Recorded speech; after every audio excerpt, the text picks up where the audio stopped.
everybody, and welcome to Citizen Assembly Women. So glad you could come today.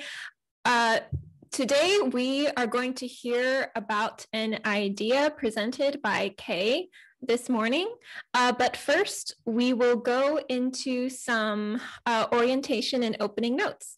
So please hold on for a moment while I begin sharing my screen.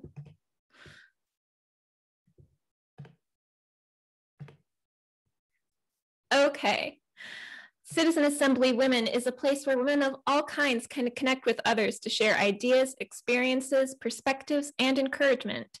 We seek resolve for society and the enabling of healing for the whole. We speak freely and authentically as the best version of ourselves, and we aspire to come from a place of love and gratitude. Second Sundays of the month are men too, and we do have some men joining us today. So we are looking forward to that.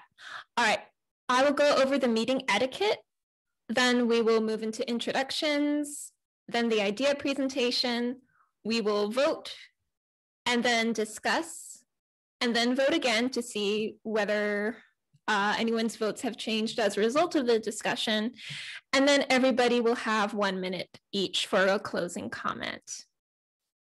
So I can read the meeting etiquette, but I'd like to ask, is there anyone who wants to volunteer to read it this time?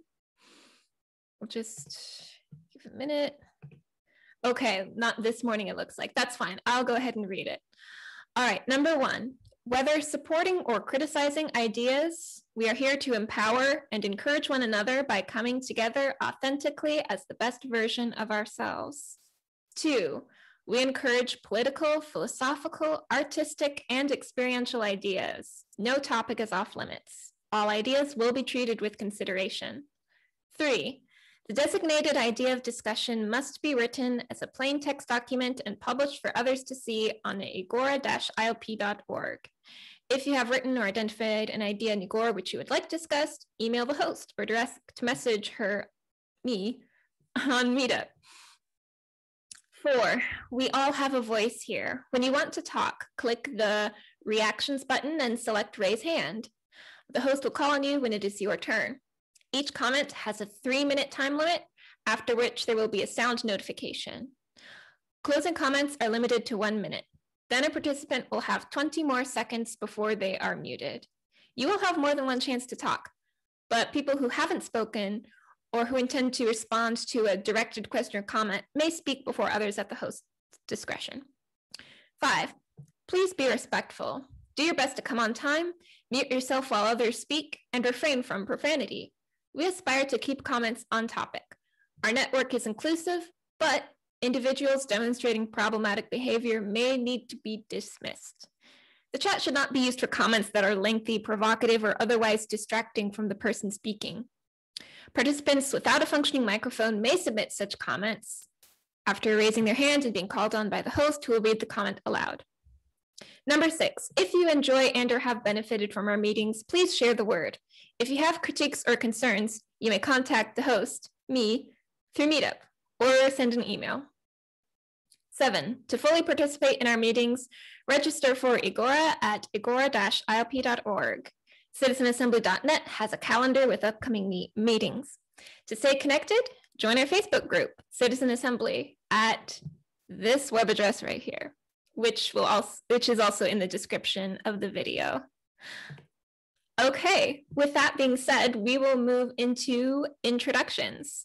So you just can give your name, where you are now or where you're from, and 2 words to describe yourself in this moment. So I'll begin by saying my name is Lois Diggs. I am in Norfolk, Virginia. And 2 words to describe myself in this moment are alert and focused. All right. So I will call on Stacy if you'd like to go next. Hi, I'm Stacy Gustafson. I split my time between Northern Michigan and Southwest Texas. My major focus is holistic community problem solving, and I am Gonna do more than 2 words. I'm happy to be back with friends. So glad you guys are back here this Sunday. Good to see you. Thanks. Awesome. Thank you, Stacy. Okay, Tom, would you introduce yourself, please? Yes. Can you hear me first of all? Okay, good. I was having some issues there at the beginning. I'm Tom Robinson from Omaha, Nebraska. And is this one of the Sunday meetings I can come to or not? Yeah, Okay. second Sundays of the month. I thought so. Mhm. Okay. Okay. And you had something about how I'm feeling sleepy. That describes how I feel. Okay. Yeah, that is 2 words, feeling sleepy. All right. But anyway, if you'd like, you can engage however much or however little you want. Commenting on ideas is optional for everybody, just so everyone knows. Like if you want to just sit back and listen, you can.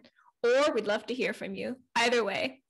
Okay, so I will send it to next to so we have another participant who just wants to listen and watch. So all right, so he sent me an intro.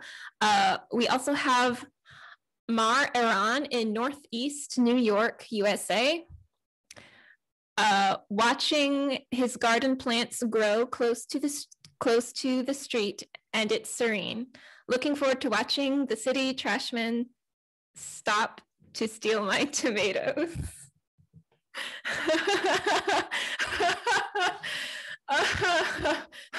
Okay, well, at least the tomatoes are getting eaten, by somebody.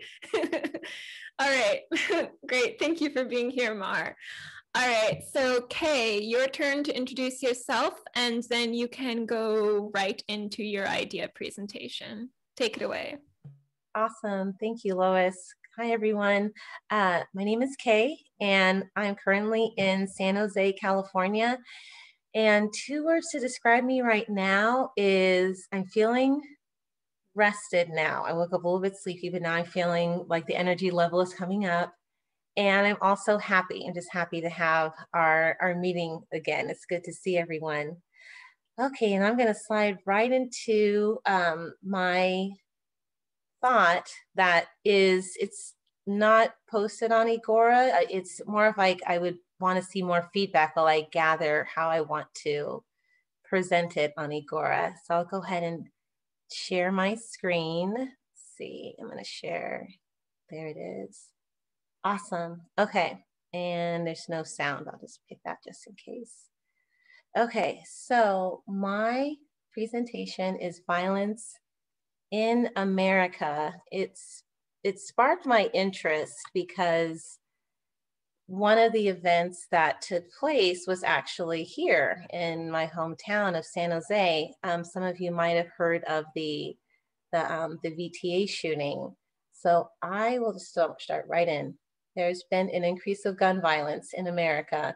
There are just so many articles on this that it would take a while to go through all of them, but I'll just hit a couple. So we had the FedEx shooting earlier this year, April 15th, Indianapolis, Indiana. The perpetrator was a former employee by the name of Brandon Scott Hole, and there were 9 deaths, including Brandon, who committed suicide. The next was the VTA shooting, happened less than a month ago in San Jose, California. Perpetrator was also someone who was an employee at this place, and there were 10 deaths, including the gunman who committed suicide. Then there were 2 shootings during Memorial Day weekend in Florida. One was in Miami. The perpetrator was unknown, but there was 1 death. And I thought that was interesting. To me, when I heard mass shootings, I also just, in my mind, lined up with multiple deaths. But for this one, it was 1 death, was still a very unfortunate one. And then this other one resulted in 2 deaths. And in reading these articles, they said that when they went back to the crime scene, they would see the casings or the shells of just that just let them know that there were rounds and rounds being shot. So for this one happening in, I might mispronounce it, Hialeah, Florida, it was a album release party. So the people jumped out of a white SUV and just started shooting into the crowd. The previous one was a gathering. It was, I don't know if it was a family gathering, but once again, someone was in a car. They didn't get out of the car. It was a drive-by and just started shooting into the crowd. So, so what should happen now? How do we minimize the amount of mass shootings taking place? Do we have metal detectors at every entrance to every public building? Are we going to ban guns, have stricter tests to be eligible to obtain a firearm? Give people more firearms with the hopes that everyone assumes everyone is armed and the interests of mass shootings go down. So I'm hoping that this could be a good discussion. Thanks. In just a sec, I will give the screen back.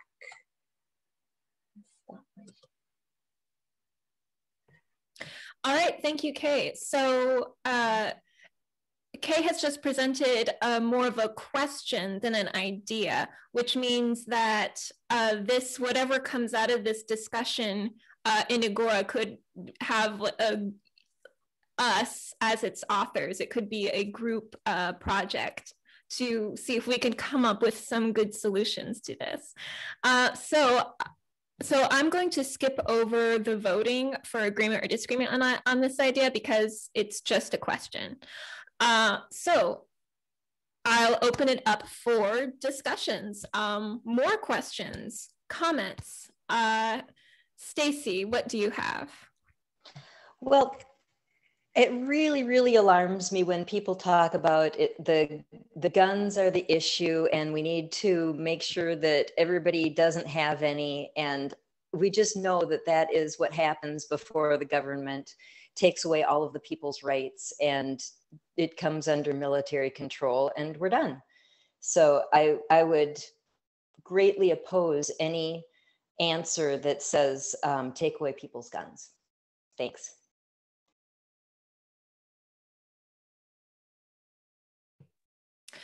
All right, thank you, Stacy.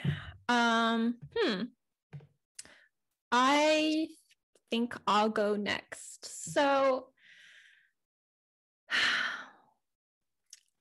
I have heard of a successful strategy used in response to gun violence, and it's called Operation Ceasefire. And it was used in Boston, like some version of it was used in Boston, Massachusetts, and Oakland, California, and then some other places that I can't remember right now. But basically, it was a type of targeted intervention. They collected data on violence and mapped out networks of how these people were connected to people who were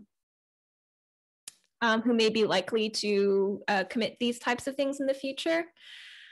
And they brought them into a room and there were community leaders, service providers, just talking with them and saying, we know what's going on. We don't want this to happen anymore. We're here to help you. You know, this is what we have. This is how we can help you. But this needs to stop. Basically like that. And from what I've heard, from what I've read, it has been very successful with gun homicides even being halved. Just violence has dropped very rapidly in response, which is good. But I also don't think that it gets at the root of the issue. Like this is like, it's a good thing. It's a good thing that I think cities, communities could implement, but I don't think it's the only answer. All right, Stacy has her hand up. Please go ahead. Well, when you were talking about the idea of addressing things socially, it reminded me of our Dan Bader, who is part of our community and does a lot of speaking about the vicious cycle of mental health and poverty. And he was, for many years, part of the Chicago health system. And he had a great way to address this cycle of poverty, which causes the drug problems, which relates to violence and people acting out. And yet, at the highest levels of the state, he couldn't get anything done. They loved his program.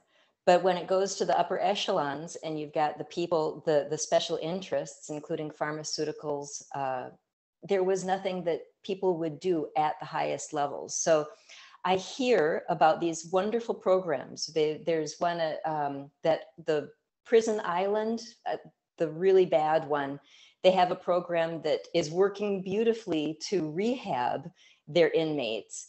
And is this catching on? None of this stuff seems to be catching on, despite it being on big programs on TV.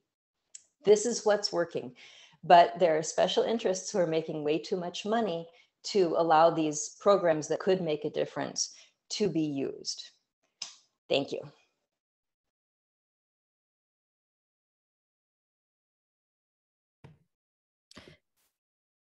Thank you, Stacy. So I think excessive concern for profits gets in the way of a lot of problems that we have in our society, not just gun violence and mental wellness, which is a part of what is happening here. I think so from what I've read, few people who commit mass shootings are diagnosed with a mental condition, but a majority have depression or anxiety, something like that. Maybe something undiagnosed. I don't know. But if you are, I mean, I'm not an expert, but I think it's natural and okay to be anxious and depressed sometimes. But if someone is in a constant state of that, that is not healthy. That is not mentally healthy. So that, I think, is another part of addressing this violence problem. In my research, I don't know, am I running out of time, Kay? Okay. In my research, I found out that there are more mass shootings committed with handguns than with rifles. So calls to ban assault rifles, things like this, make less sense than calls to ban handguns, because there are more of these shootings are with handguns. I didn't expect that, but I thought it was interesting, and it helps us to inform on what things might be most effective.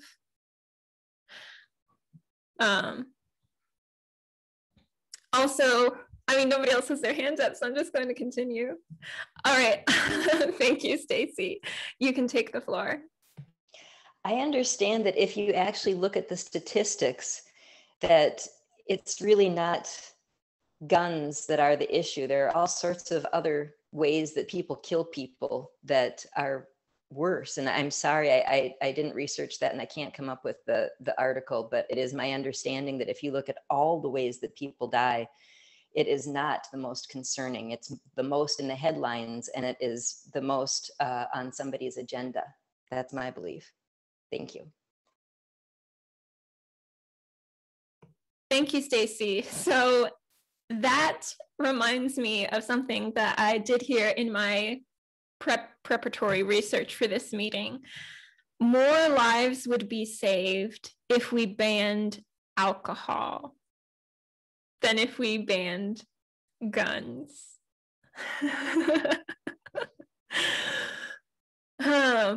But people want the liberty to drink alcoholic beverages. And likewise, people want the liberty to have guns and to use them in ways that don't harm people. And all right, I'll let Stacey go now. I'll save my comment. Kay's hand is up. I'll yield to Kay. So I don't actually have all I have is like the hand symbols of things. That's all I can use instead of an actual hand up. But this is a question to Lois. So Lois, you're saying that more people die from, is it alcohol poisoning or drunk driving or, oh, okay, like a combination. That wait. I was nodding, like listening to you, not. Oh, okay. I can look up the statistics in a minute. It will just take me a minute to look it up. So if you, I'll do that right now and I'll let you know. Okay, sounds good. Because I didn't research further. I mean, I definitely, I was starting to think about that there are other ways to which people harm others and commit violent acts. But I know that would have been multiple slides. Everyone would have fell asleep by the end of that presentation. But when you did mention the mental health in the shooting that was by me in my neighborhood in, in San Jose, they did have a record of this person, not so much mental health, but they did say he had reported anger issues, that these things had been reported, and they actually found books of him showing how much, maybe not a book, a journal, where he had written how much he hated where he worked.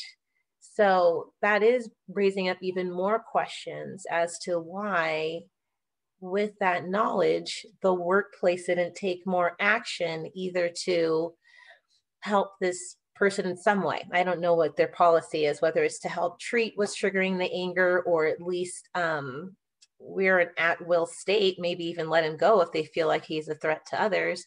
But yes, it does have to be something dealing with the mental. So that's what made me think of that when I believe it was you, Lois, that mentioned the mental state of people. And I'm about to run out of time, so I'm gonna just stop talking now. Well, Kay, I think this is an absolutely ideal example to use for this, because it brings up the the issues in the workplace. With profit is the goal in our workplaces. It causes, I believe, our workplaces are horrible places for people to exist. It causes stress. We know that. We know our society is under terrible stress. We're going mentally crazy because our society is so messed up. And we have this gentleman who can explain to us in exactly the words that we need to understand how to take care of the emotional issues from our messed up society. And he had the program, and he was in the position to help people, and it was quashed because there are these special interests. So I love what you've brought together here, Kay. The workplace, the mental health, the guns. It's a wonderful way to view this. Thanks. Thank you, Stacey. And I'm sorry, Kay, I did not see that your hand is up, but I do thank you, Stacey, for pointing that out. All right. So in the United States, alcohol causes 88,000 deaths per year. 40% of murderers and murder victims used alcohol before or after the incident. And according to other research, 2 in 3 convicted inmates said that they were previously in a treatment program for an alcohol dependency problem. And so 88,000 deaths per year. I don't know. I'd have to look at more details in the study to see whether it's like directly caused, like alcohol poisoning or something like that, or because somebody drank too much and then they got really angry and then did something that they wouldn't have done if they were sober. And speaking of which, just as a little side note, this morning I saw a news article talking about another shooting that happened over the weekend in Austin, I think. And there were 14 people injured, I think. But it happened at 1:30 a.m.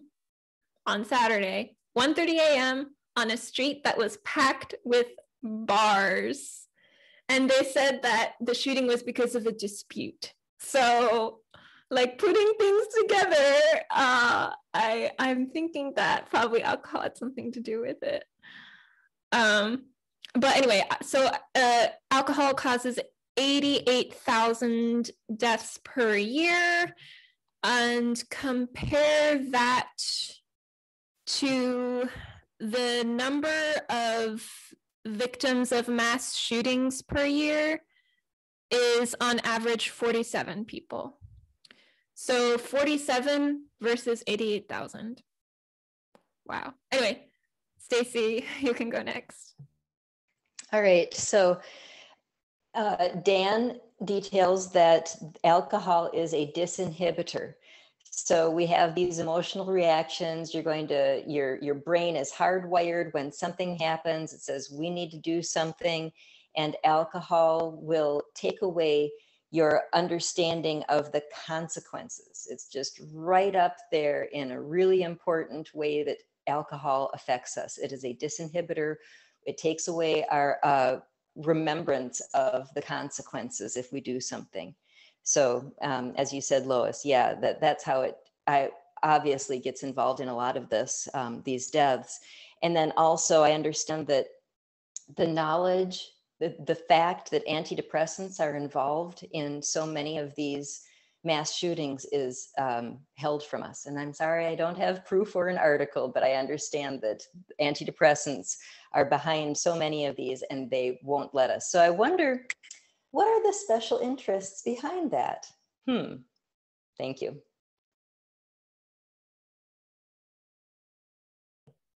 Thank you, Stacy.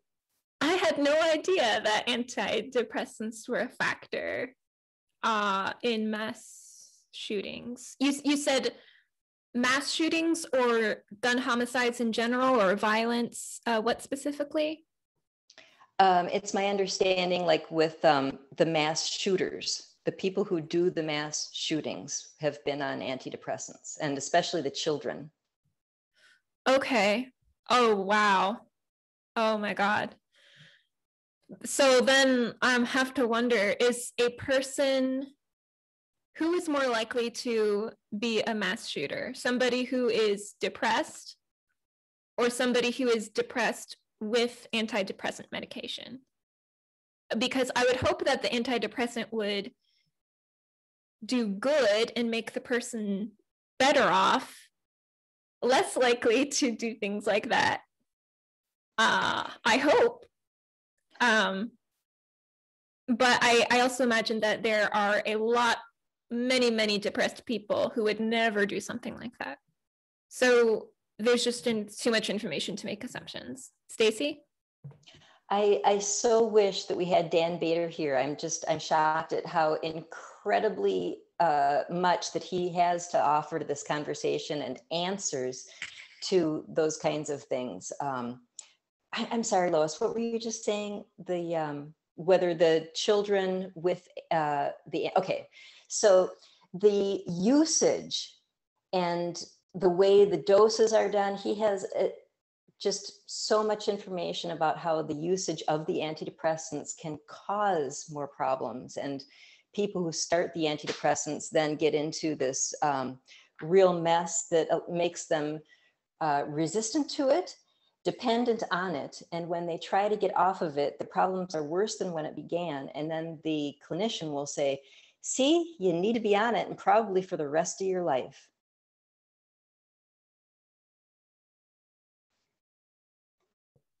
Oh my goodness. Then they have a customer for life, a paying customer for life. Oh my gosh. That's exactly right. Paying customer for life. And you can go into the reasons for how they get the diagnoses and how that has been manipulated through the diagnostic statistical manual and changed to promote only the prescription of drugs for mental health. It's all outlined. We have it in the ILP archives on the YouTube channel. It's under the Dan Bader Hour. Dan Bader Hour. Okay, I am interested in seeing that. And I also hope that Dan Bader watches this video and submits his own comment, adding context or further information that might be very useful for us to read. All right, so Tom submitted a comment. Tom, would you like to read it? Or if you're having audio problems, I can read it for you. I can read it.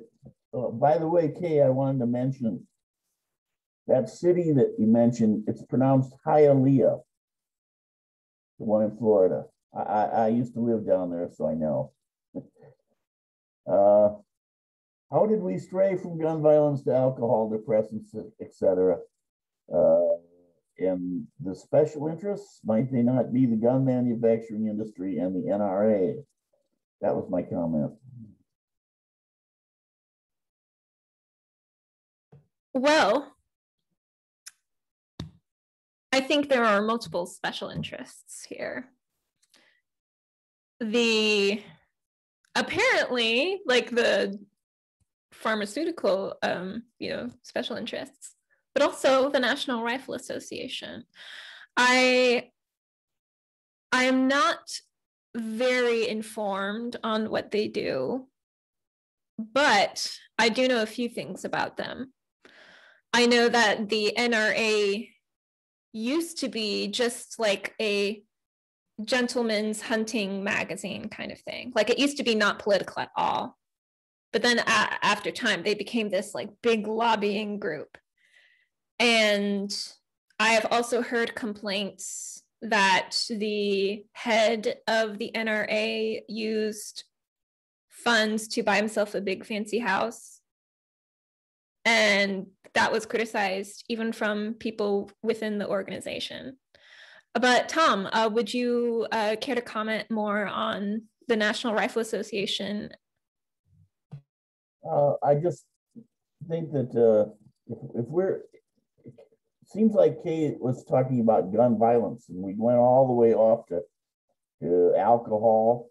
Okay, and your point is well taken, Lois, that alcohol kills more people. But somebody doesn't walk into a bar, start drinking, and everyone around them dies. You know, that's what gun violence does. Gun violence, the person kills. Why do they kill? Guns. They're very efficient at killing people. Assault weapons are even more efficient.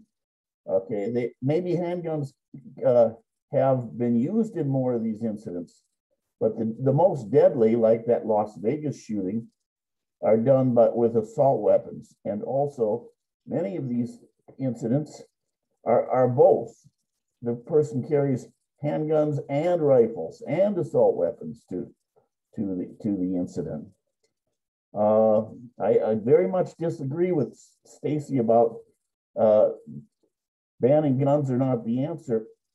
They banned guns in Singapore, where I used to live.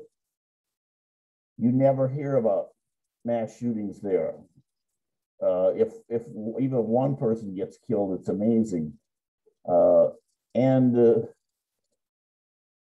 think the answer for America is, of course, much different than Singapore. Singapore is like a small urban island. But I think part of the answer would be, first, you've got to ban assault weapons. They're not for hunting.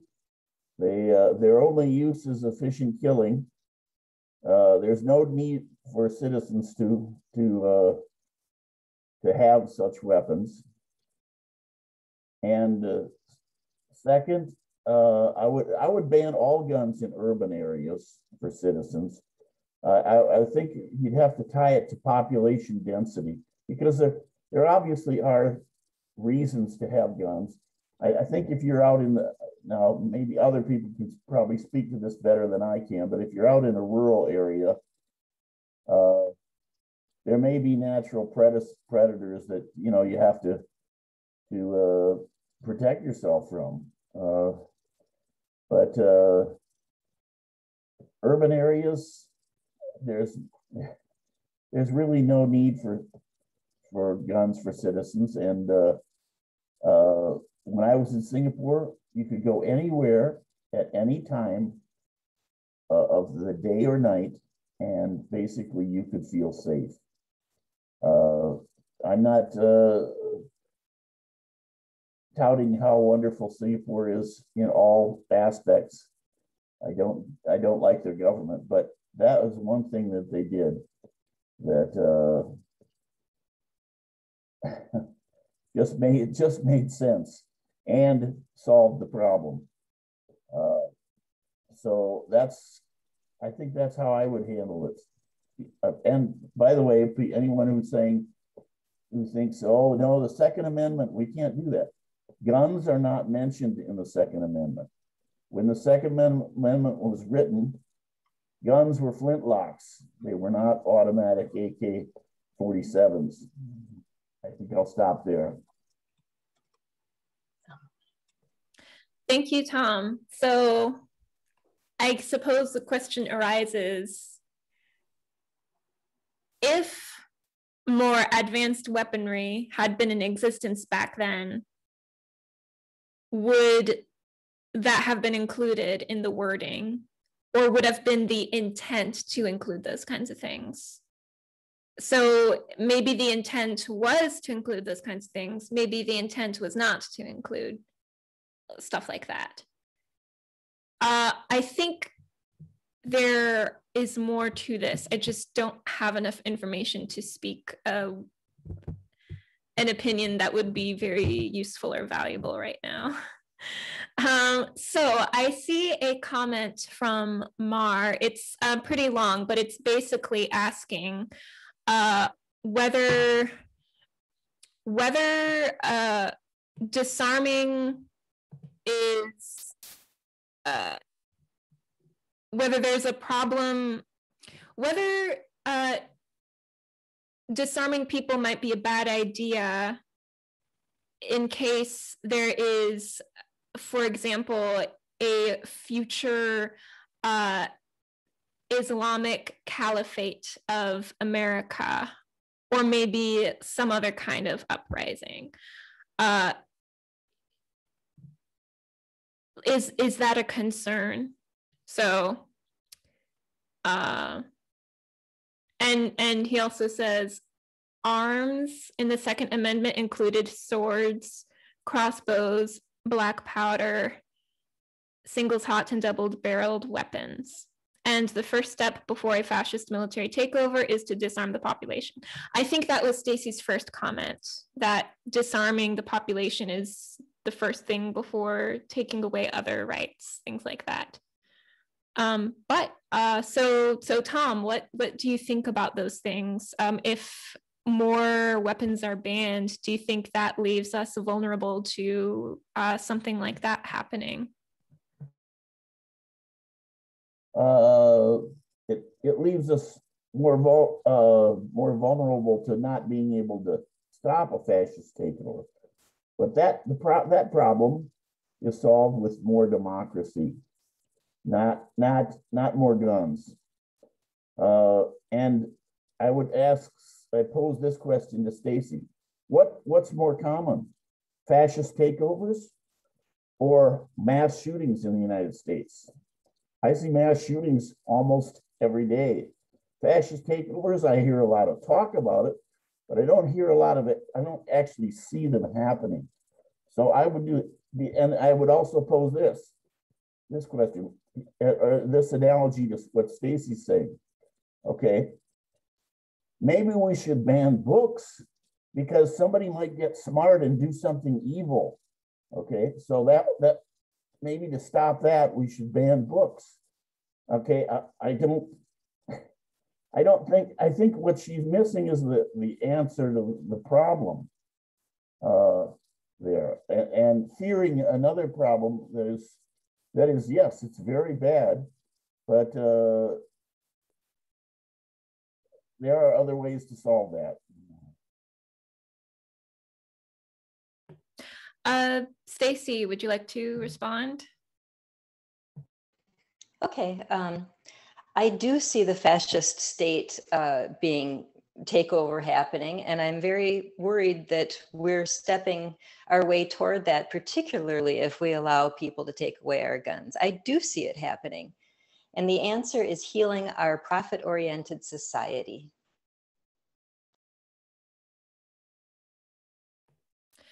Okay, thank you, Stacy. I agree with the need to heal our profit-oriented society. But I think I don't think that we can legislate a law that automatically changes everybody's values, but it's more of each of us deciding, making the decision to value things more than profits. And that might take a significant cultural shift. And we might think about what might lead to that. An event, a story, a movement, like religion, music, civic, there are a few possibilities, and it's interesting to think about possible solutions, because I mean, I do think that we are on a very bad track here, like our civilization here. And I do think it definitely is worth trying to save. Like, it might not work. We might just all, end, basically. And if that happens, like, I don't want it to be because we didn't try, Stacy, your turn. So you said, how do we do it differently? And personally, I think we can't tell the bad stuff to go away. It's way too powerful. We have to give an alternative that people will use so that it will starve the bad way. So I personally am creating a community principled marketplace. I am doing my best to tie it to an indigenous plan to rebuild our environment and ecological system, a permaculture. I've found a program, I'm putting it together, and I hope that people will join this. I call it the Neighborhood Responsiveness Marketplace, a new kind of marketplace, a cross-cultural hub where the global marketplace meets indigenous wisdom and community principles, so that people can put whatever they want in this marketplace as far as information for each other.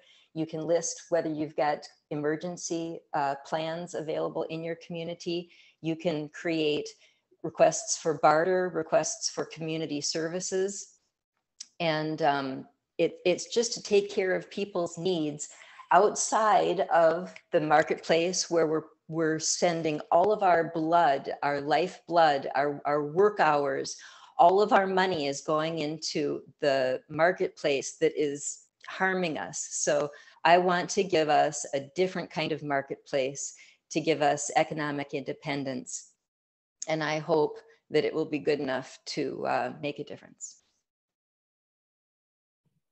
Thank you, Stacey. I will add a link to the video presentation on that idea in the description so that others can watch it and learn more about it.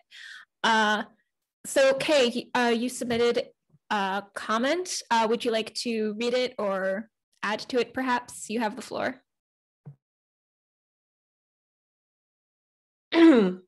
Yes, it was, it's so hard. I can't remember who had made the comment, but I did agree that right now, it does seem often at times the majority wants to see how much money can be made, how much profit. Whereas if we looked at it as maybe how many people can we help without having something be super expensive? Can it be a different price, and can it reach more people or be more accessible? If perhaps looking at success was how much were we able to help people, whether it be a program that whatever would be implemented that would help lower gun violence if people had the knowledge, or just something that it would still be seen as valuable, even if it wasn't going to bring about a large amount of money. I think that would be a good way to view things, and maybe help solve some of the things happening today. Thank you, Lois. Mm-hmm. Yeah, that and Stacy commented the goal is a happy, healthy family. That reminds me of, I read that in the 19th century, during the Romantic period in the United States, a man was seen as successful if he had a happy wife and children to come home to. Like the whole reason that he would like work and profit and things like that was so that he could have the wife and children, you know. It was much more centered on the home life back then. And that orientation was a reaction to the terrors of the French Revolution, which was on the premise of there is no such thing as anything beyond, well, part of like what their ideas were. There is nothing transcendent, basically. Like nothing beyond this world that we can see and touch. It was against transcendentalism. And so the transcendentalism movement came as a reaction, like the pendulum swung. So I hate to think that something like the French Revolution would have to happen again for us to return to the elevation of the happy family life.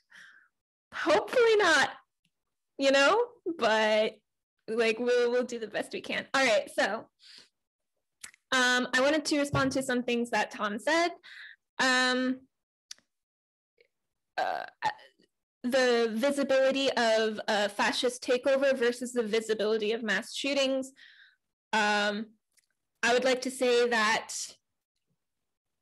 a useful precondition to a fascist takeover is a disarmament in among citizens.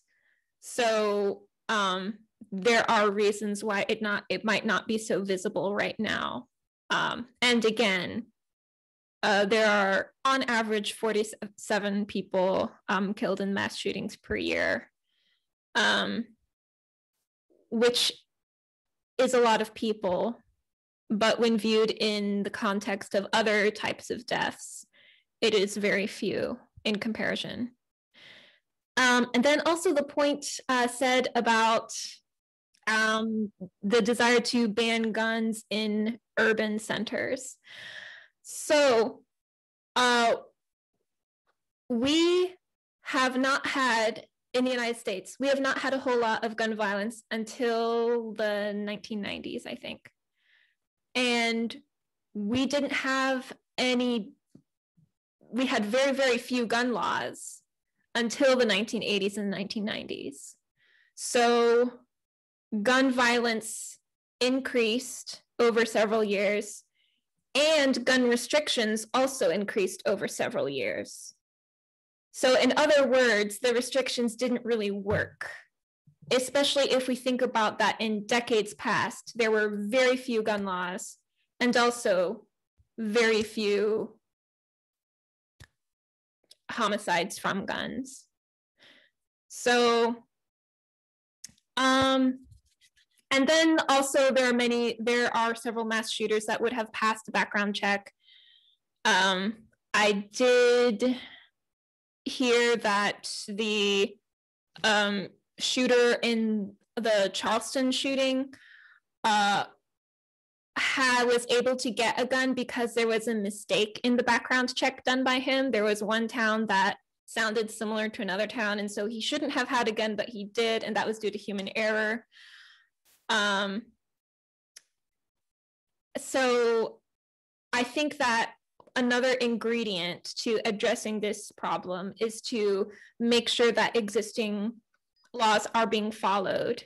In the Nicholas Cruz, who committed the shooting in Parkland, issued death threats to people before that happened, and that is a felony in Florida, and you should get arrested for that, but the police did not arrest him for that. So if they had listened and followed the law, then that wouldn't have happened.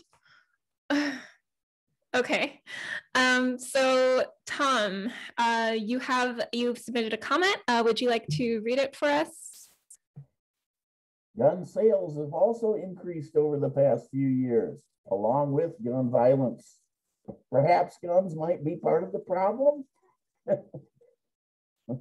You know, gun violence, guns. To me, it's not that difficult. You can go into, Lois, you can go into each one of these incidents, and you can pick out things. Yes, we could do this, or we couldn't do that. The police should have done this. The gun seller should have stopped the person or done the proper background check.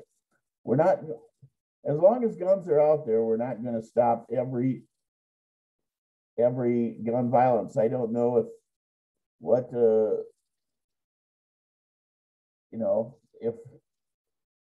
I don't know what Kay thinks about this. Is the goal to reduce gun violence, or is it just to eliminate it, or what? But just if you want to eliminate it, you've got to eliminate guns. It's just,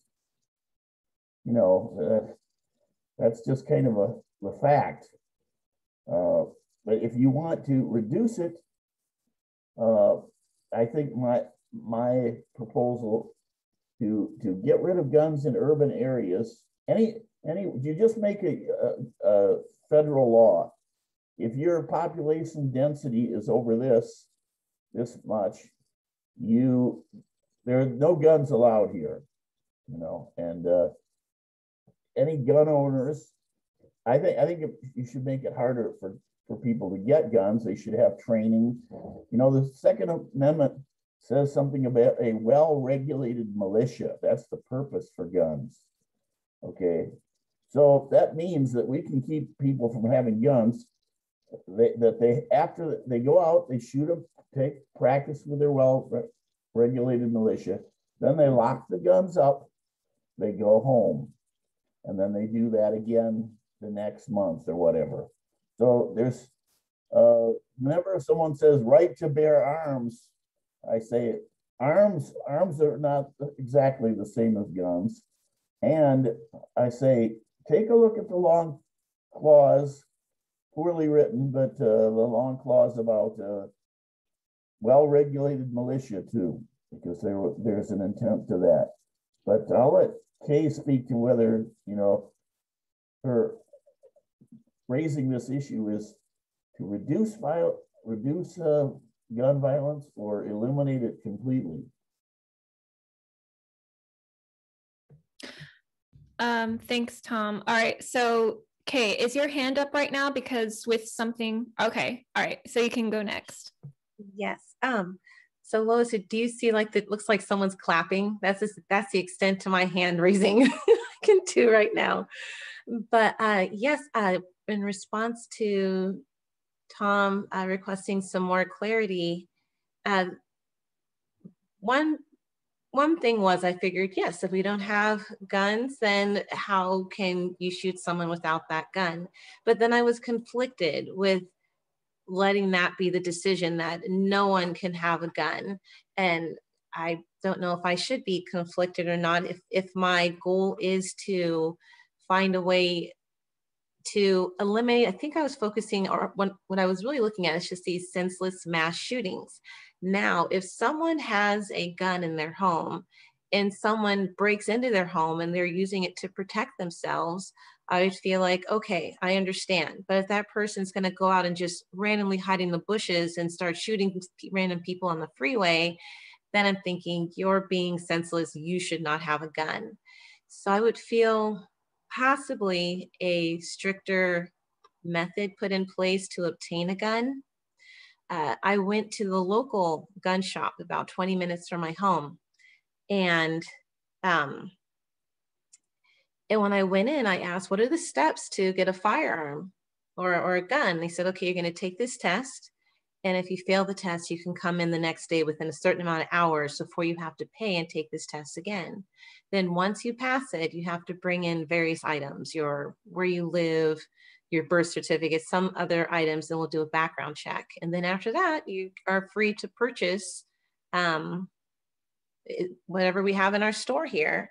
So it seemed simple enough to me. I don't have a record, but I didn't know if it should be more strict, like if they're going to be looking for something else that would trigger, hey, maybe this isn't the best person to have a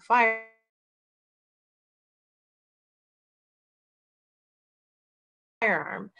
So that's one reason why I wanted to have this meeting. It just signaled just what I would think would be the best method to reduce the mass shootings and senseless acts of violence with guns. So I hope that helps. Thank you, Kay. Interesting. So gun sales have apparently increased and shootings have increased. However, I'm looking at information from a University of Chicago study saying that in 1973, 47% of American households had firearms, whereas in 2014, that number was 31%.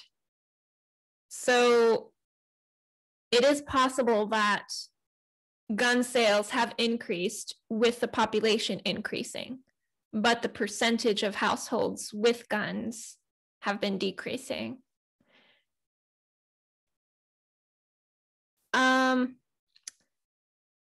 All right, there is another comment submitted, and I'll see if I can read or interpret it out loud here. This is from Mar.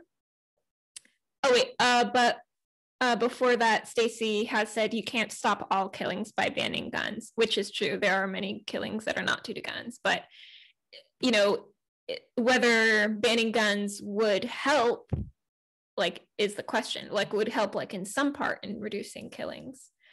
Okay, so Mar says, contra Tom's remark, history shows that democracy emerged out of England's monarchy and in Europe only because of the invention of guns and their popular possession. Guns forced kings to respect their population. Best example, American Revolution. Tom's suggestion that democracy is a force to overcome fascism, parentheses, tyranny, is nonsensical. Democracy is a result of physical force, armed force, not a substitute for physical force. Oh, so democracy, a result of physical force. Okay, democracy is haram, forbidden in Islam. Historically, democracy is imposed by Western violence. The emergence of the Islamic State in Iraq and Syria showed that the mere existence of democratic system in a place does not prevent the establishment of a holy Islamic State. The ultimate use of Western violence to eradicate the ISIS caliphate in Iraq, Syria, and restore democracy shows democracy itself is a result of guns violence. All right, so is democracy a result of guns violence? Is democracy a result of physical force? All right, so Tom, I saw you like smiling and shaking your head and things like that. Would you like to respond? I just did in my comment that, you know, except that shouldn't be now, it should be not. not only because of guns. Democracy is not come about only because of guns. You know, that's absurd. There are many factors that go into democracy. You know, they had democracy back in ancient Greece before they had guns. So Mar Iran doesn't have his cause and effect in order there. Okay, all forms of government are backed by force. That's weapons. Okay, not necessarily guns. Has he heard of Mahatma Gandhi? You know, that's a sort of form of democracy too. He used nonviolence as a very powerful tool to get what he wanted. So,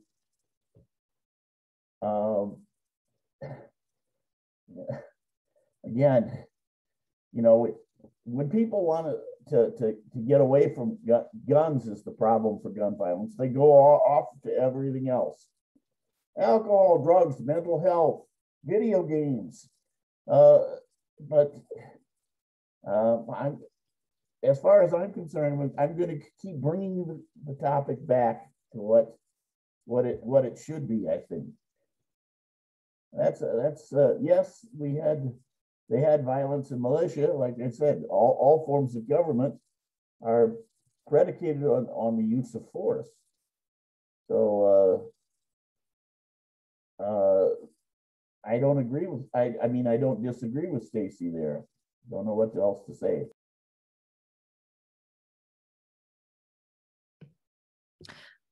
Okay, thank you, Tom. Okay, is your hand up? Because I just can't see whether or not. Okay, it's not. All right. So, all right.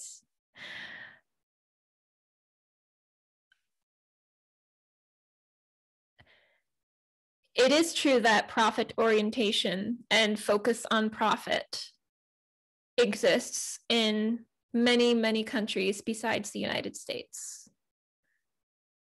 And it's also true that violent movies and video games also exist in countries outside of the United States. Exported, perhaps, but consumed, yes.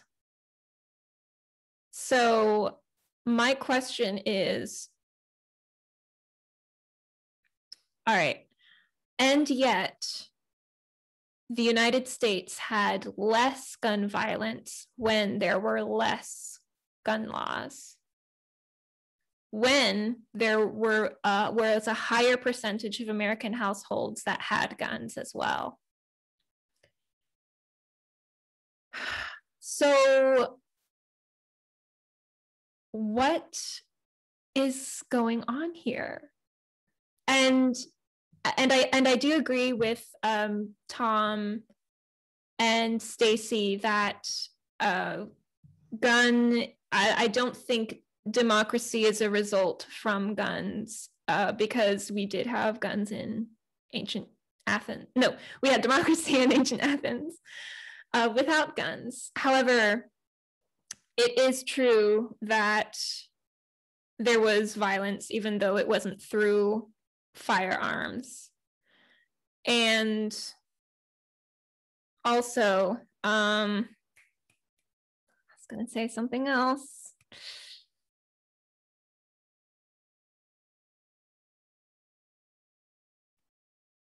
All right. Oh, yeah. The use of the other thing I wanted to add was that the use of the internet and social media is also used in many, many countries around the world, not just the United States. And there is an argument that rise of the internet is correlated with the rise of gun violence in the United States. Like in the 1990s, for example, the internet came about in the late 90s, mid-late 90s. So,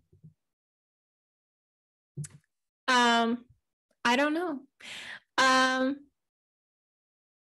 But we might be getting closer. All right, anyone else have any questions or comments?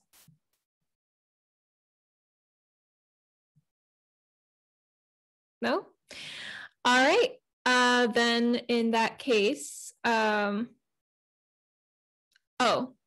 Okay, so Marja said, eradication of guns in England cause escalation of and rediscovery of knife violence. Okay, that's an interesting point. That's good to take into account. Tom is shaking his head though. So, Yes, Tom. when was the last time, Lois, that you heard about a drive-by knifing? Okay. Yes, guns or knives kill people. There was You a don't rampage hear in about Japan. them. They tell us about gun violence. Sorry for interrupting. They don't tell us about the knife violence. It's there. There's no drive-by knifing. The term would exist if it happened. There were in Japan. There was Hot a guy potato. Yeah. Okay. So hot. Wait, everybody, hold on a second. Hot Debato is something that's used in the Thunderdome, and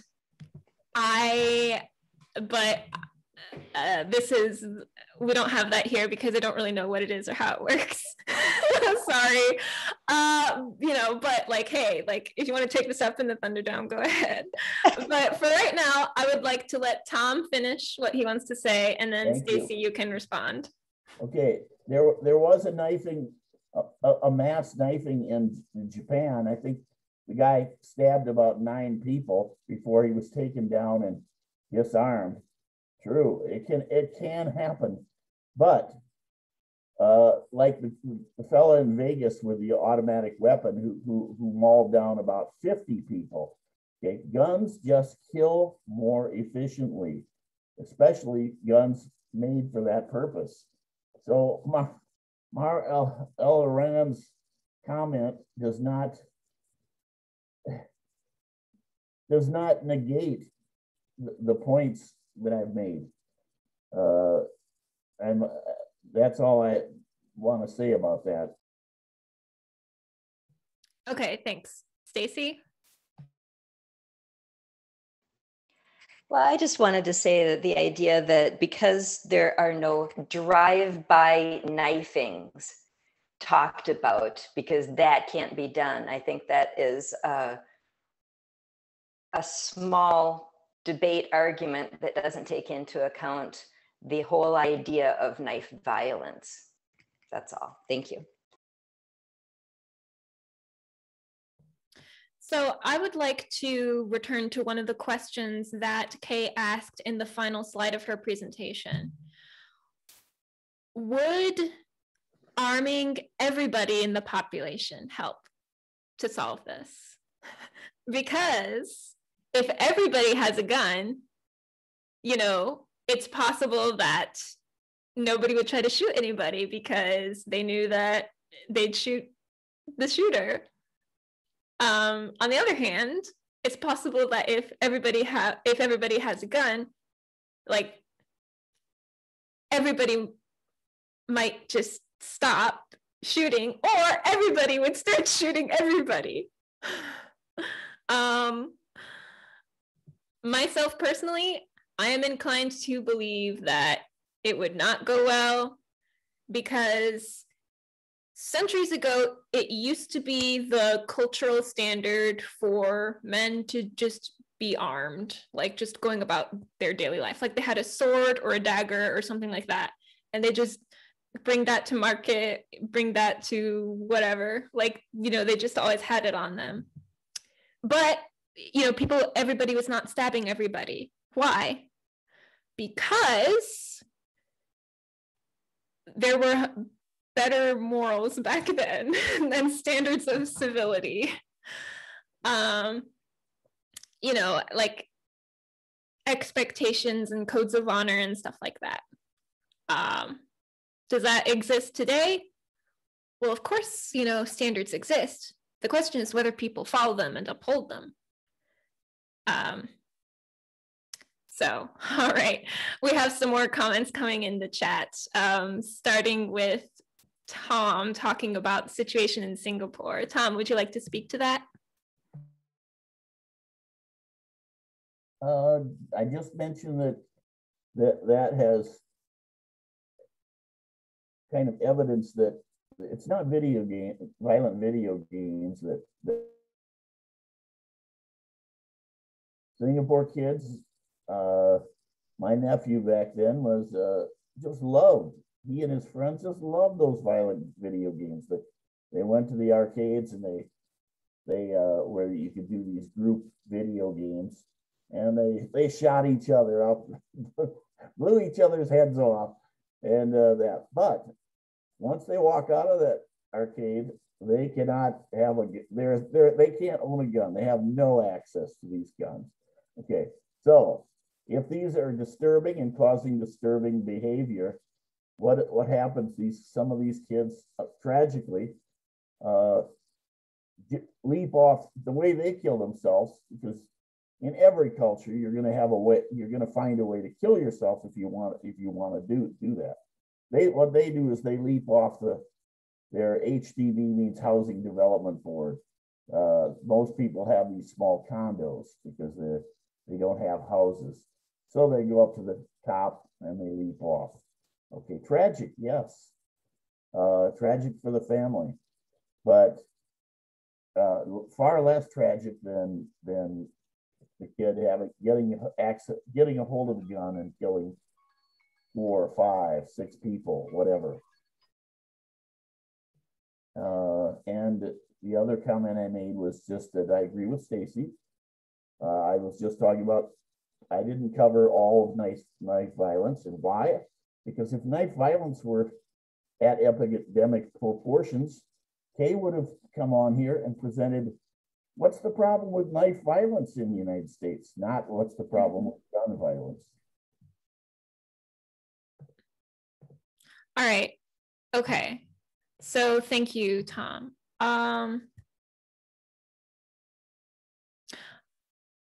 So apparently in some places in Europe, guns became harder to own, and then knifings increased. So perhaps the reason that we don't, knifings exist in the United States, but there are not as many deaths due to knives as due to guns. Although, according to the statistics that I have from the year 2019, there were 1,476 victims of murder via knife in 2019. 1,476. Compare that to 47 people per year dying from a mass shooting. Because although there are more people killed by guns than by knives, the reason that there's such a disparity in those numbers is because the majority of deaths due by firearms are suicide, not like murder. And then there are also there are also other types of deaths, like some deaths are justified because somebody was trying to kill somebody. Some deaths are accidental. Another is domestic violence. That takes up a portion of the deaths due to guns. Just one person killing another person in their own family, which is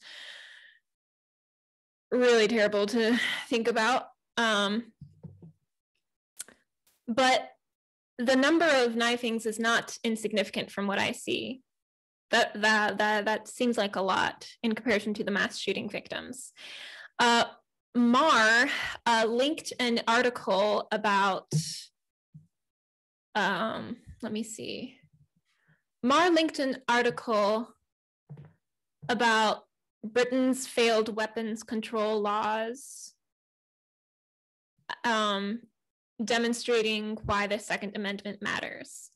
So that might be an interesting thing to read. I don't know what it says right now, but I will also add that to the video description to see if it, adds some more useful information for us. All right, let's see.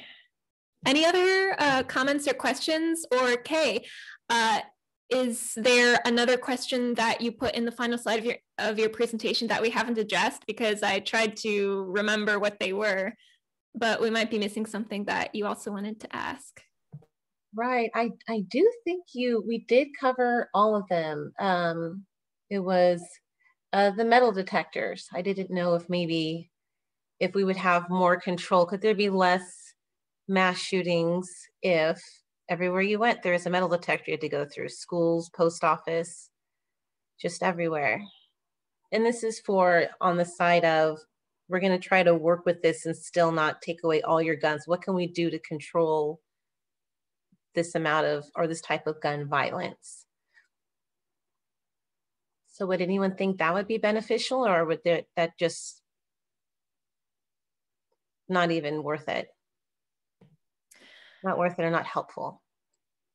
All right. So I grew up in a very conservative environment and family. So I know all of the pro-gun talking points, I think.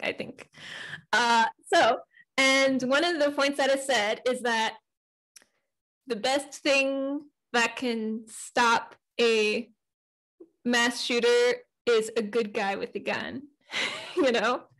So if there are metal detectors everywhere, you're going to take the guns out of the good guy's hands.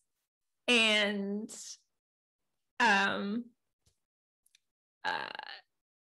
so, and someone, a good person who is trained, you know, licensed, went through that training and background check and everything, he or she has his or her gun, knows how to use it, is able to respond to an emergency, that would be quicker than any police that you could try to call. And then the other thing is adding metal detectors everywhere is expensive. I don't know how much those machines cost, but I imagine it's a pretty, pretty beautiful, strikingly exquisite penny.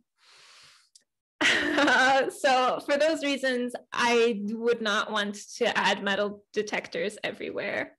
But any other thoughts or comments on that? Do you think metal detectors would be a good idea?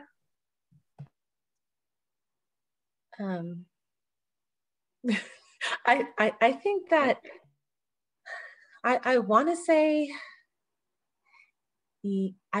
say yes, but you are saying that yes, it would take it out of the hands of also good people. But I'm thinking for these establishments that have the metal detectors, they'll have their security and maybe even we'll just say it's mainly the security. They would have already gone in the back room. So these would be the good guys with the guns.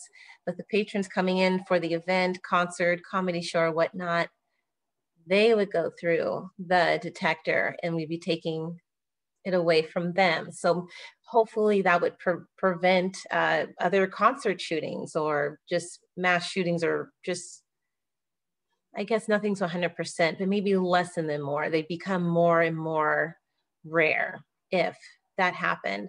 I personally had gone to a comedy show, and I know no one here has ever hung out with me, but I am a fan of big purses because I have, you name it, it's probably in my purse.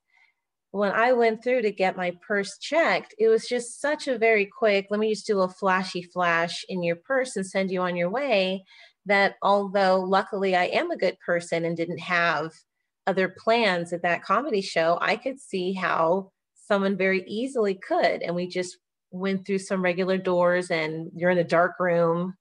So I would think if in a situation like that, I did think, wow, that it would be good to have a metal detector. So whatever your flashlight doesn't pick up on, perhaps a metal detector would. Thanks, Lois.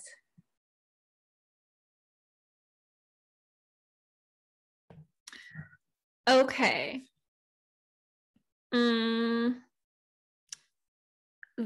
So according to Tom's comment here, there might be guns now that can evade metal detectors. Whoa.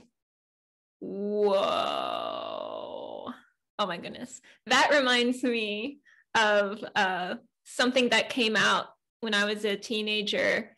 something you could spray on your license plate so that the cameras like who photograph your car, if you go through a red light, if they photograph your car, like they won't be able to see your license plate number. Oh my goodness. I don't know like whatever came of that, but it just reminded me of that. Kay, you have your hand up. No, not a hand up. I did have a comment to Tom that what are these guns made out of that can now bypass these metal detectors? I had not heard of that. Wow. Now, I'm no expert on this at all. But I have heard of that, you know, that on the internet they've got kits that they can sell where I'm not sure what they're made of. If it's wood or plastic or some kind of plastic, but you can make out of a lot of different parts guns, and they don't have to have metal in them. I don't think they're as efficient killing machines as like an AK-47 by any means, but it can be done. So I just for every technology fix, the technology fix that I think is more interesting is the idea of you buy a gun and somehow, I don't know if it's the hand grip, but it can recognize your prints or your DNA so that only you could use the gun. Now, I guess that's not foolproof either, because if my gun can only recognize me and I'm mentally disturbed, and I could still go out and kill a lot of people, right? But wow. There are a lot of there are a lot of technology fixes, but I guess my point is that they're only one step ahead, and then there's a new technology to outsmart that, and then they find a new technology. Right. No, right. I'd have to agree with that, because it's not guns, but when you mentioned something you can put on the gun to be able to go through the metal detector, for whatever reason, it made me think of, there's this bag you can buy, and if you stick your cell phone in it, these are for people who really don't want to be tracked by Google. Supposedly this bag will block the waves so that you can't be tracked if your phone is in that bag. And just something else, it's like, wow, just interesting. Even Lois's special paint on her license plate right now. Just kidding. I know it's not on here. But wait, what? No, I don't use that. After the meeting, Lois like, fresh coat for those toll roads. Okay, so I would like to submit a question to the group, but to Tom specifically, since he is the one here that's advocating the most for the banning guns. Most of mass shooters had clean backgrounds with little to no criminal history. And many purchased at least one firearm a long time before the mass shooting occurred. So given that information, would more background checks and hurdles to gun ownership be as useful enough to implement?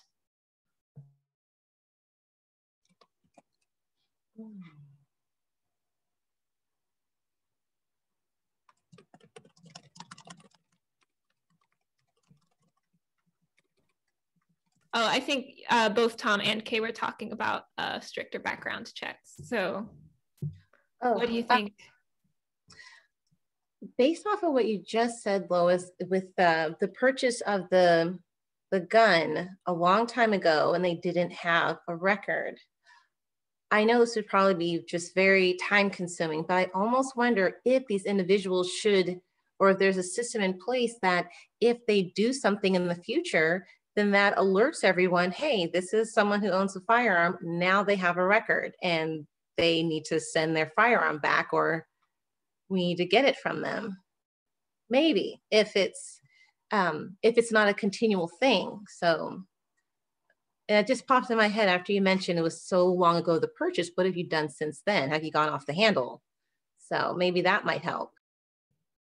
That is interesting case. So that's sort of like controlled gun control. I guess, no, like targeted gun control, where it's like, okay, this person passed a background check, passed the test for knowledge of how to handle and how the gun works.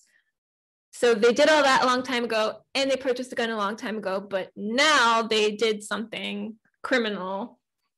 So now we're going to take their gun away. Exactly. All right.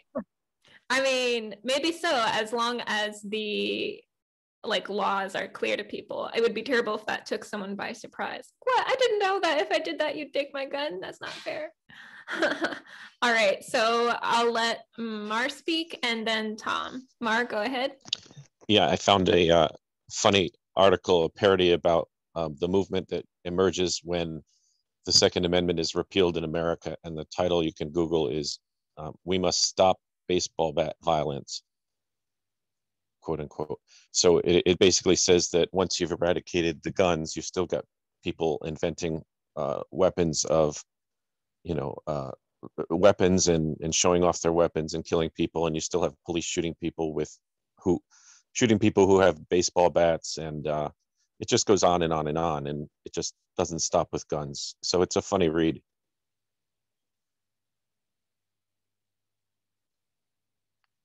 Okay, thank you. I will also add that to the video description if people would like to read it. Tom, your turn.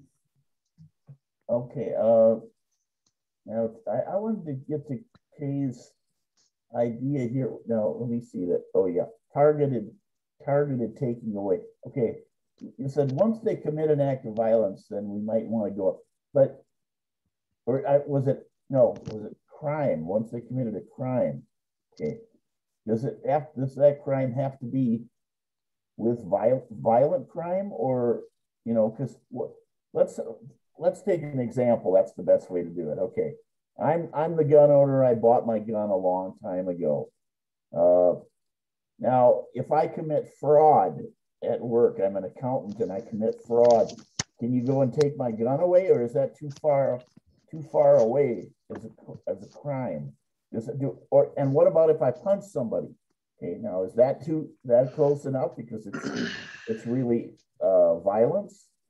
And the other issue I would want to do is, but let's say you decide, yeah, it's and maybe in my punching example, that's too violent. We better take your gun away. But then, okay, you come to take my gun away, and I say, well, I sold that in a private sale several years ago. I'm lying, but how are you gonna prove it? Suppose you could get a warrant and search my house, but if I knew this was the law, I might, and I committed some kind of crime, I might hide my gun if I want to keep it, or just loan it to a friend. Say, hey, hold on to this gun for a while for me, and I'll come and get it back from you in a little while. Now my neighbor might not do that, but a friend of mine might. So just things. I'm not trying to shoot down your idea. I'm just adding some issues that you might need to consider.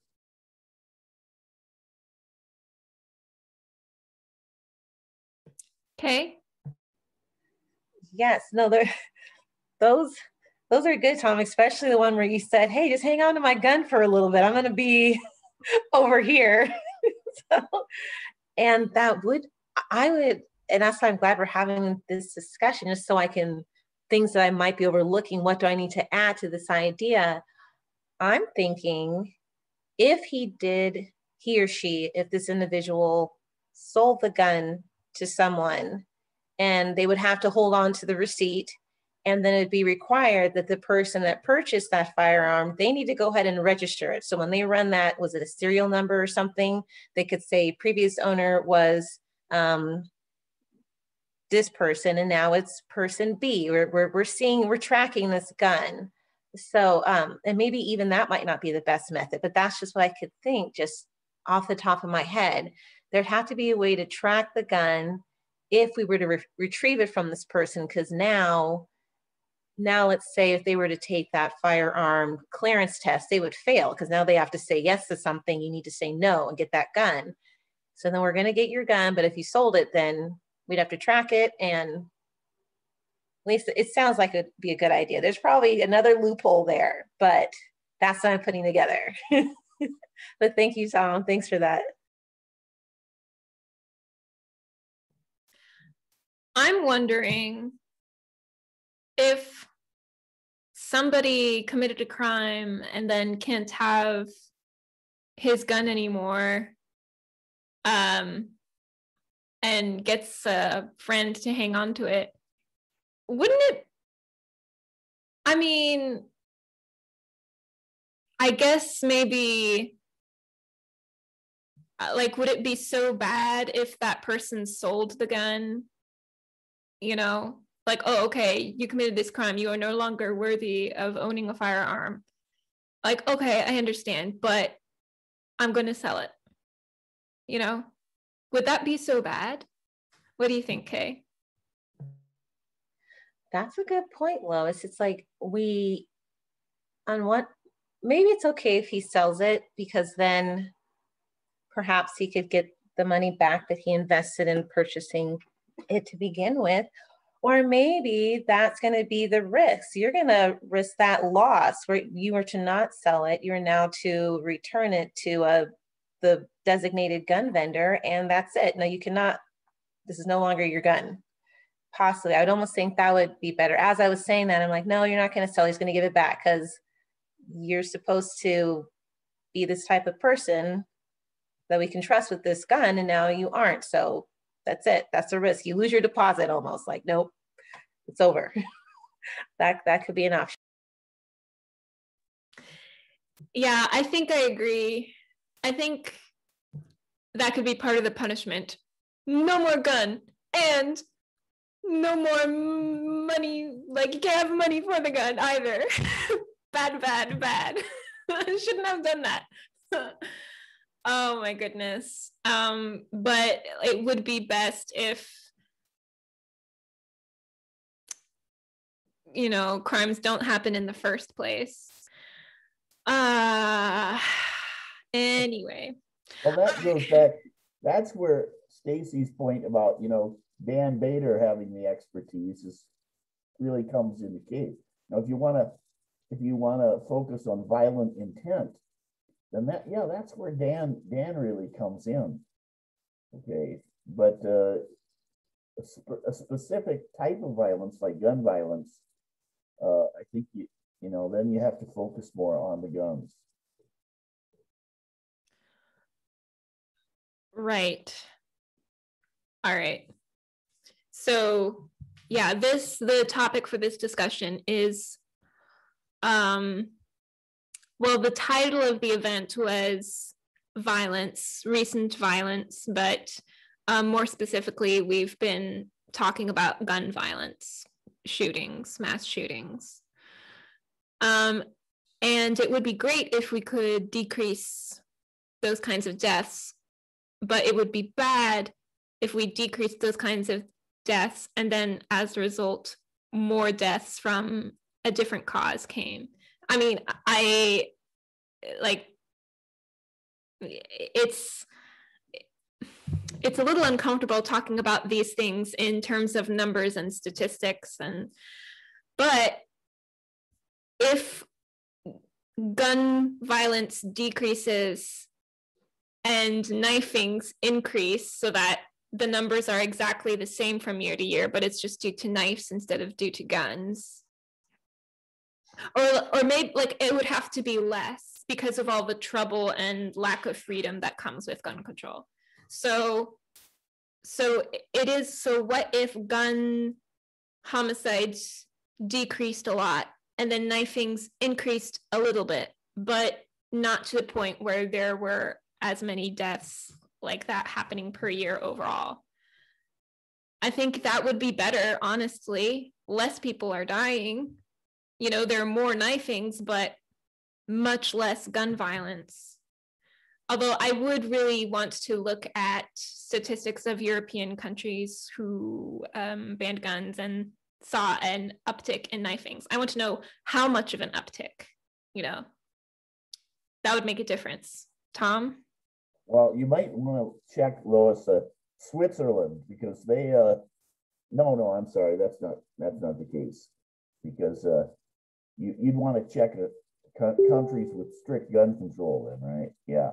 Switzerland is the opposite. That's they allow guns. I think your point is good. I think knifings would increase a little bit because you know, there's a lot to consider there, because knifings, while they aren't as efficient as guns are impersonal. So I think it's easier for someone who's angry to commit a gun crime. Now, a lot of crimes are passion; they just happen right away. The person will do whatever is available, use whatever is available to hurt. But I think guns are easier because they're less. You could be a long way away, like that shooter in the Vegas, and kill somebody. It's just an impersonal thing. Knifings are more horrific. You've got to be right there. Blood's going all over. But a knife is just less efficient. It's very difficult to be a mass knifist. So I think things will go up. Other ones will. I think you're right that they won't go up as much. Everybody detests violence, whatever form, and that's where I keep going back to Stacy and Dan Bader. Her issues with Dan Bader, and I think that that's good. I'm probably going around in circles now, so I'm gonna stop there.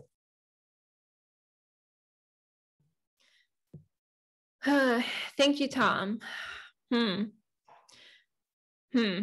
Something just came to me right now that I've been thinking about in relation to this, but didn't cross my mind while we've been having this meeting so far. What I've been thinking about is the breakdown.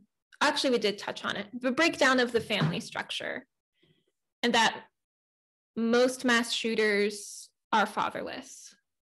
I have read that.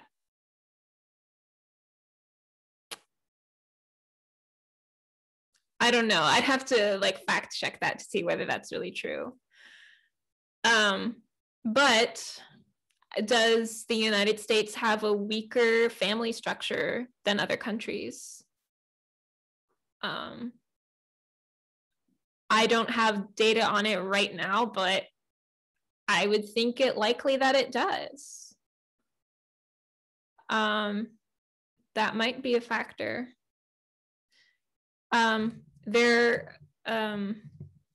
Anyway, it's a little uncomfortable for me to be talking about things that I don't really know about and haven't done a lot of research on, because again, there's more information to be learned.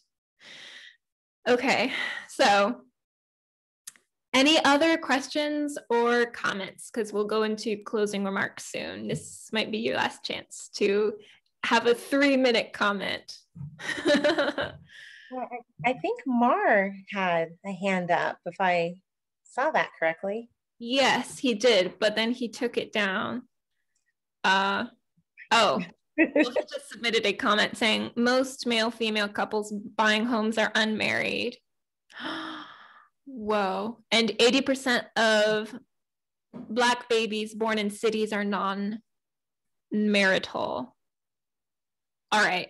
I do know that there is more gun violence among the Black ethnicity than among the white ethnicity. And so maybe that is a correlation. But wow, I didn't know. Wow. Those are, wow. Yeah, maybe that's part of it. But again, I'd like to see how that compares to other countries, like how those types of numbers compare to other countries. All right, so anything else before we move into closing comments? Going once, twice. All right, so we will move into closing comments now. Closing comments are 1 minute each, uninterrupted. I will let Tom go first. Tom? Okay. There are a lot of moving parts to this. I mean, certainly, whether a family is intact or not might have something to do with it. However, I'm sure you can find evidence of mass shooters who have grown up in families with the wife or the mother and father intact as well. You know, and you can talk about, well, 80% of Black children are born out of the non-marital situation. And if you say, well, violence is more endemic to the Black community, but white people own guns as well, you can take the fact and come up with reasons that are bad too. You might say, well, if the Black population has more violence, then someone could come up with the idea, well, perhaps it's something to do with race. We should just outlaw guns for Black people only. Now, would that sound fair? I don't think so. But you can come up with this conclusion based on facts, but it doesn't mean it's a good conclusion. So I again would keep going back to these are the metal detectors, the video games, whatever, alcoholism. Maybe some of these things you can fix, and they will have a positive, a small but positive impact on gun violence. But I keep going back to guns when you want to fix gun violence. That's about it. Thanks, Tom. It is interesting. I do see guns as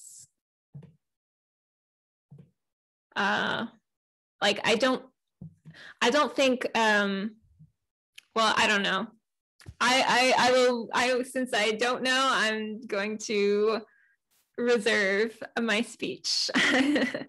All right, but I'd like to ask Kay, since we've had this discussion, you've submitted your questions and we've talked about it. Do you feel like we have covered some ground or made some progress? Do you feel like you might be able to write an idea from our discussion just now? Yes, maybe not write it just yet, because now I have more angles to look at to help make a more strong idea. There were things I wasn't even taking into consideration. And then we touched on it and went down a little bit further. I was like, oh, that's definitely something that should be there, just to help make it more solid. So this discussion has been extremely helpful. And I also just liked hearing people's point of view. Should we have guns? Should no one have guns? What's happening in different countries? Just all really good stuff. So this is also tied into my closing statement. So yes, thank you, Lois. Thanks, everyone. Okay, great. Thank you, Kay. All All right. Yeah, I do look forward to seeing something written in Agora, because we do like ideas to be written in Agora for these meetings, but if there's something that you could write from conclusions or information in this meeting, that would be great. And let me know so that I can add it to either the comments or the description in the videos so that people can check it out and see whether they want to support it. All right, so I'll submit my closing comments. I think this discussion was a little difficult for me because it's very heavy and sad, potentially fearful, and as I said before, it's also difficult to talk about these kinds of things in just numbers. But I think we should talk about things in numbers if we want to get at the most effective solutions. From this meeting, I learned a lot of things, and I also now know of more things that I want to look into to get more information, more perspective, more ideas. So I want to thank everybody that attended. Stacy had to leave early. She has another meeting. She's hosting Indigenize. But I would like to thank everybody that attended for however long you were able to, and also thank those who are watching as well. We do have another meeting in 2 weeks, the 27th of June. The topic is to be determined, but I look forward to it. And thank you all again for coming. Lois, that meeting that you just mentioned, that's the women only, right? Yes. Okay. Yes. So I'll make sure not to come. And I wanted to mention one other thing to Kay.